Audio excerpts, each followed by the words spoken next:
Amen à ces bons pains de ce matin, un pain tout chaud qui vient du four, servi par le Seigneur lui-même. Maman Émilie, bonjour. Bonjour, maman Charlène. Vous allez bien ce matin? En tout cas, je me porte bien. Merci. m'a fait grâce. Merci beaucoup d'avoir répondu encore ce matin à l'invitation.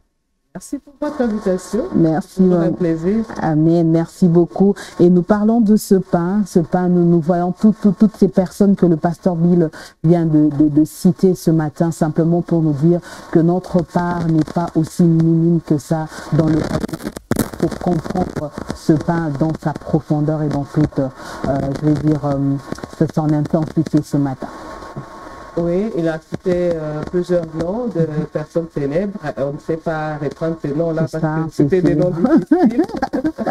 Mais au moins, on a suivi la prédication. Il voulait dire que chacun apporte sa pierre dans cette grande bâtisse qui est le royaume des cieux.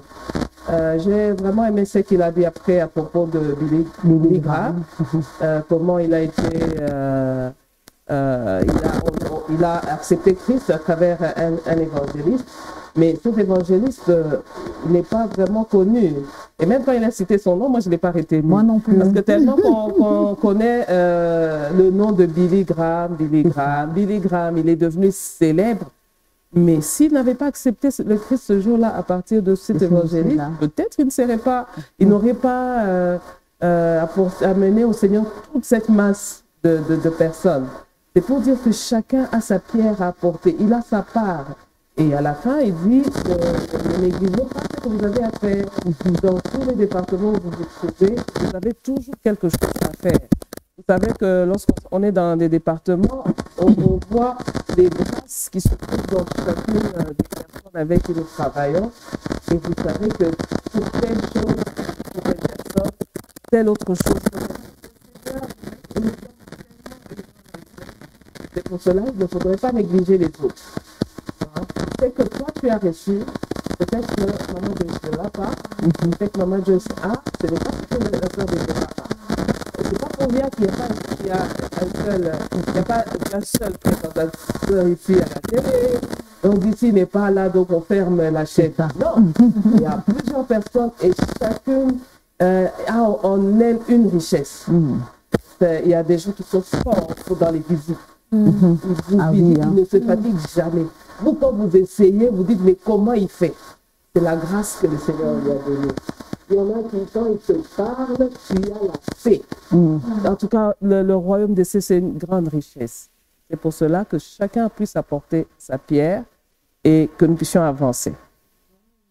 Je veux rester sur ça, mais je veux plus me focaliser du côté de leader qui nous regarde ce matin, parce que vous avez dit que chacun a sa particularité, à ça. Je veux dire quelque chose que Dieu a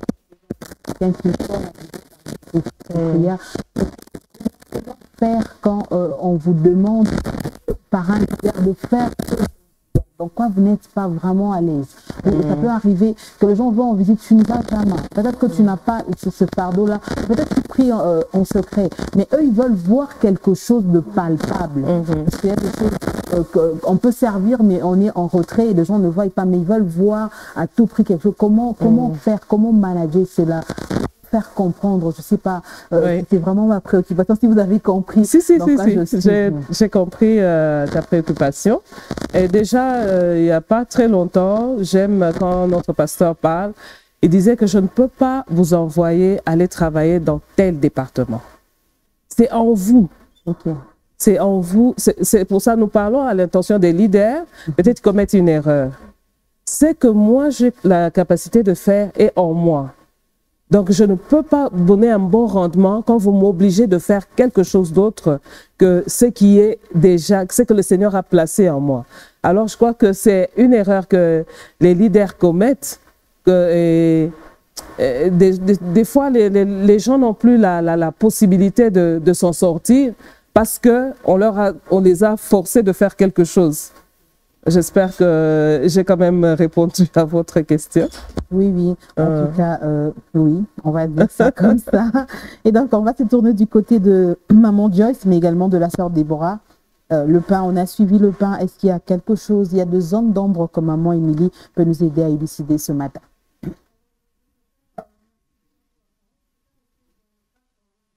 L'angle que vous avez pris, Madame Charlène, je vois même en tant que parent le piège qu'on a des fois de comparer les enfants.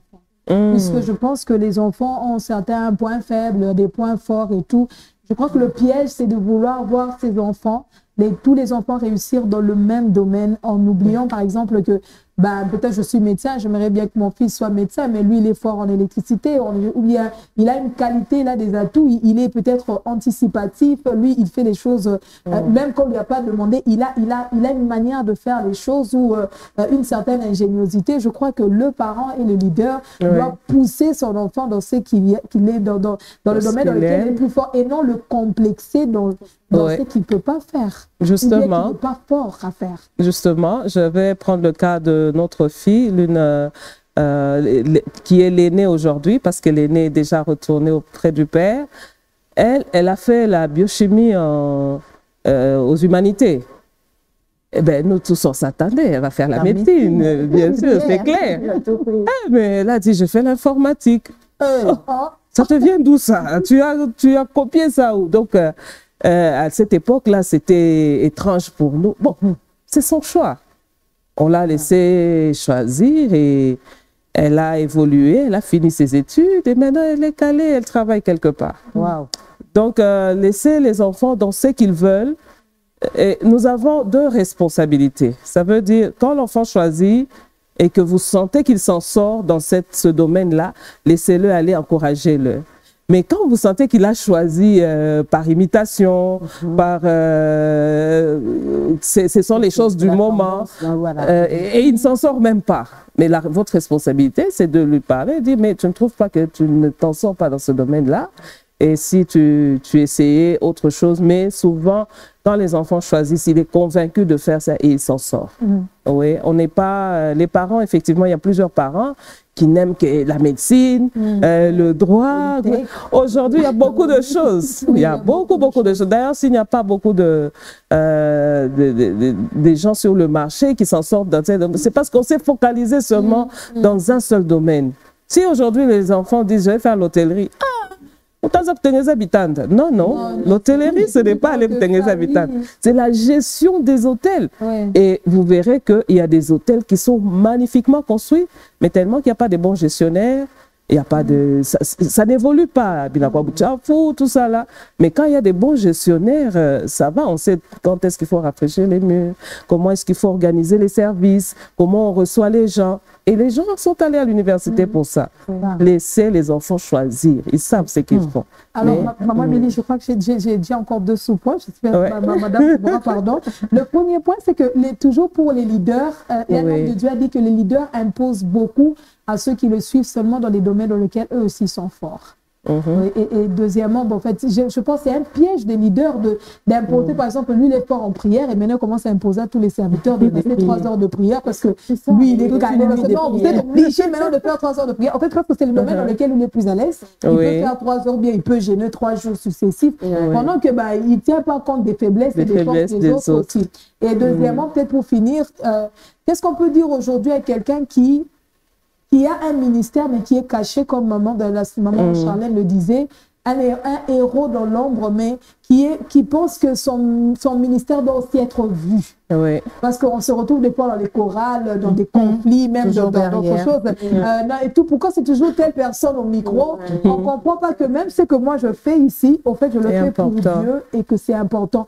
À un moment, je crois que c'est aussi le mensonge du diable de nous faire dire que qu'est-ce que tu fais? Ce que tu fais n'est pas important. Oui, il y a des moments où peut-être, quitte peut-être le départ. Il y a peut-être un moment où tu peux juste avoir 5 000 francs dans la poche, mais le Seigneur te dit, donne à telle personne, tu te dis, juste 5 000 francs, ça va faire quoi? Mais peut-être la personne n'avait même pas 1 000 francs pour le transport. On se dit, non, mais ça aurait été mieux si j'avais 10 $, si j'avais 100 $, si j'avais 200 $. Et le mensonge du diable retient les gens. Voilà. Je commence par la première sous-question où tu dis certains leaders veulent entraîner les autres dans leur mouvement. Alors, déjà, il y a deux réponses que j'aimerais donner. Je pense qu'un leader, c'est un père, c'est un responsable. Premièrement, il veut voir les autres aller de l'avant et réussir. Et la prière, c'est pour tous les chrétiens. C'est un exemple. Oui, c'est un exemple, mais je retourne aussi dans le même exemple. Par exemple, la prière, c'est pour tout le monde. S'il veut que vous puissiez prier 3 heures, en fait, il veut que vous puissiez grandir.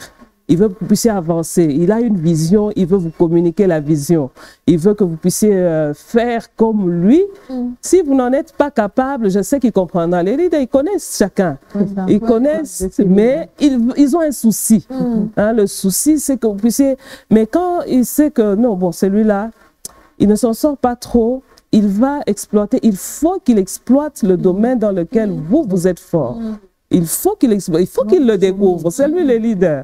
Sinon, c'est vous qui vous sentirez lésé, vous vous sentirez mal et tout.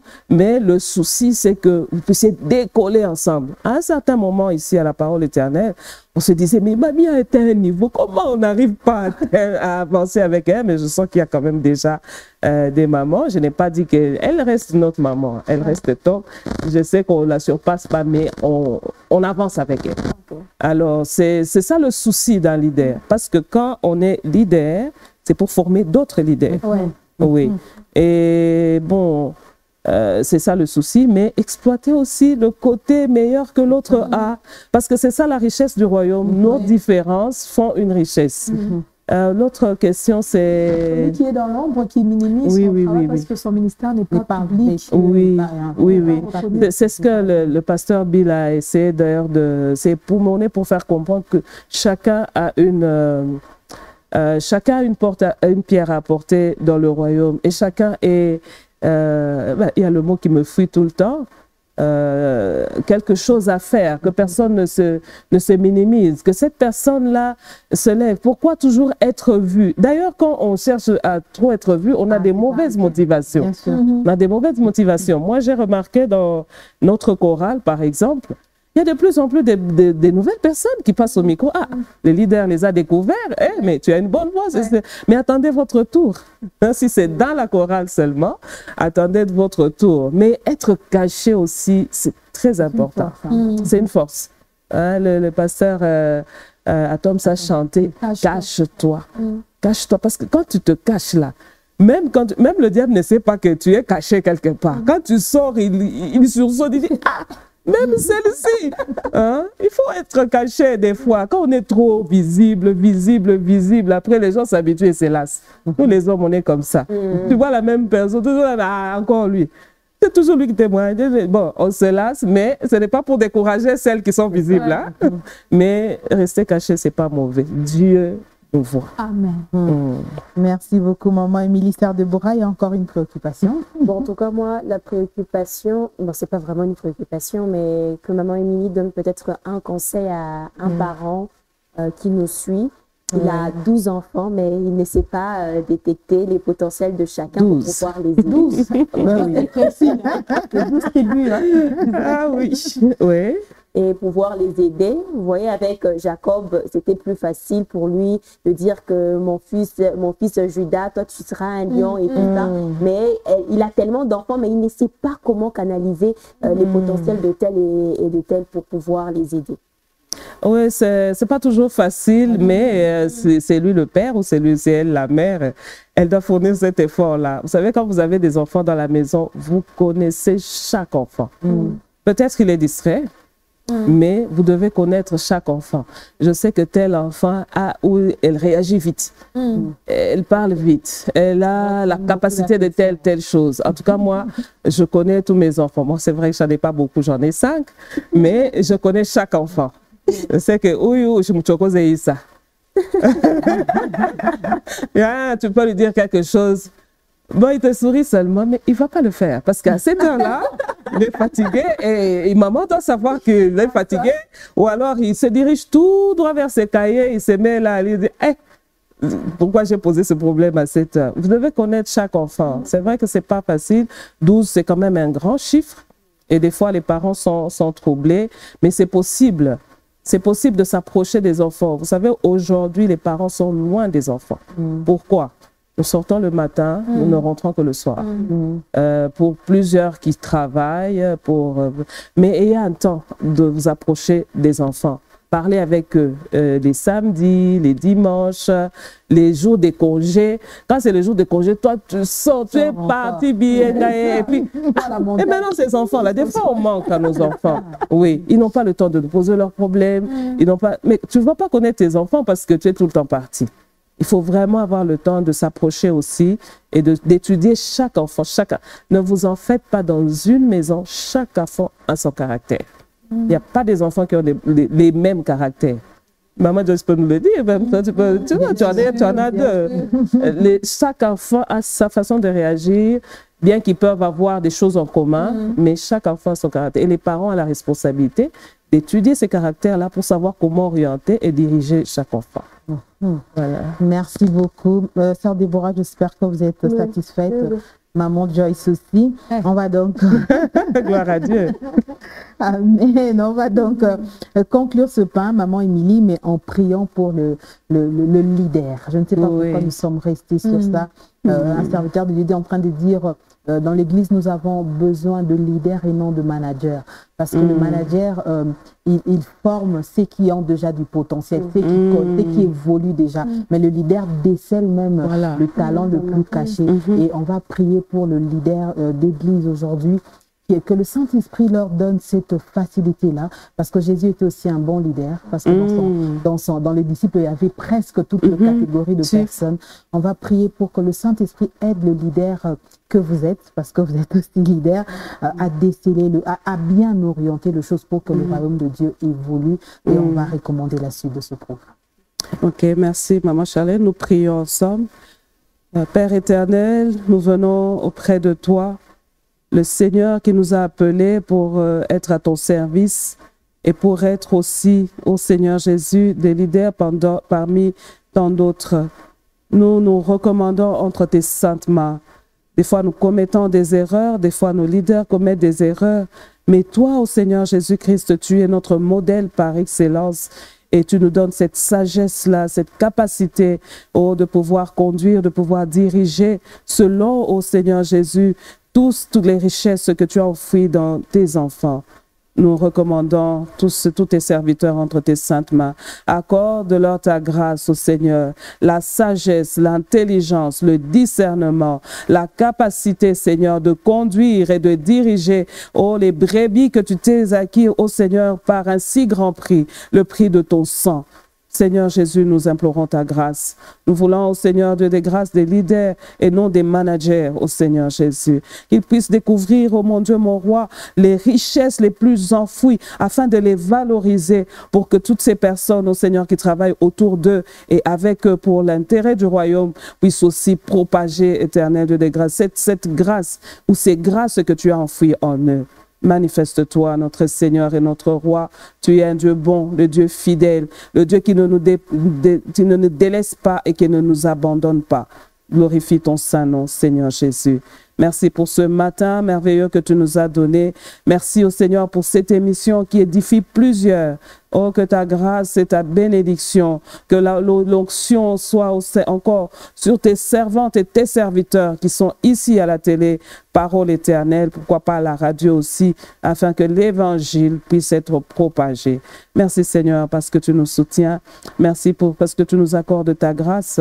Marche avec nous, éternel Dieu des armées. C'est le début de la journée, nous savons et nous avons l'assurance que toi tu nous gardes jusqu'à la fin. Parce que toi, tu es l'alpha et l'oméga et tu es le Dieu des œuvres achevées. Que la gloire te revienne, Seigneur. Au nom de Jésus-Christ, nous avons ainsi prié. Amen. Amen. Merci beaucoup, Maman Émilie.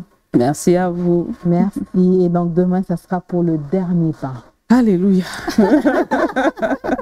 Mais pour la fin des choses que ça commence.